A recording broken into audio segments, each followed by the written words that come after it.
தீவட்டிப்பட்டியில் இரு தரப்பினரிடையே ஏற்பட்ட மோதலுக்கு காரணம் என்ன, காவல்துறையின் நடவடிக்கை என்ன என்பது குறித்து சேலம் எஸ்பி அருண் கபிலன் அளித்த பேட்டியை தற்போது பார்க்கலாம்.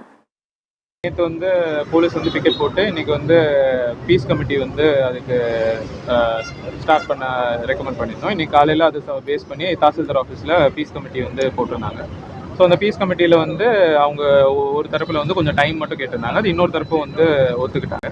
அந்த பீஸ் கமிட்டி முடிஞ்சு வரும்போது ஒரு தரப்பில் அஜிடேட் ஆகி அவங்க ரோடுக்கு வந்துட்டாங்க. ரோடுக்கு வந்திருக்கும் போது நிறைய லேடிஸும் இருந்தாங்க.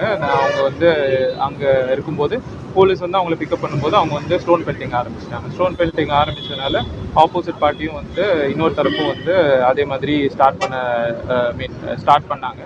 ஸோ அதை டிஃப்யூஸ் பண்ணி இப்போ ரெண்டு சைட்லையுமே யாரெல்லாம் ஸ்டோன் பெல்ட் பண்ணாங்களோ அவங்கள ஐடென்டிஃபை பண்ணி அவங்கள இப்போது பிக்கப் பண்ணியிருக்கோம். ஸோ இனிமேல் இப்போது இன்வெஸ்டிகேஷனில் ஃபர்தராக வீடியோஸும் நிறையா இருக்குது. ஸோ வீடியோஸ் அனலைஸ் பண்ணி யாரெல்லாம் வேறு இன்வால்வ்டோ அவங்களையும் பிக்கப் பண்ணி அதுக்கப்புறம் லாயல் டேக்கேஜ் இது கைது பண்ணியிருக்கீங்களா சார்? ஆமாம், ரெண்டு தரப்புலையுமே கைது பண்ணியிருக்கோம். இப்போ மொத்தம் 19 பேர் கைது பண்ணியிருக்கோம். பட் கண்டிப்பாக இன்னும் கொஞ்சம் நம்பர்ஸ் இன்க்ரீஸ் ஆகும் ஒரு நைட். இப்போ அமைதி திரும்பியிருக்கா சார்? இப்போ நோ இஷ்யூ. ஒரு 4:30க்கு அப்புறமே இஷ்யூ எதுவும் இல்லை.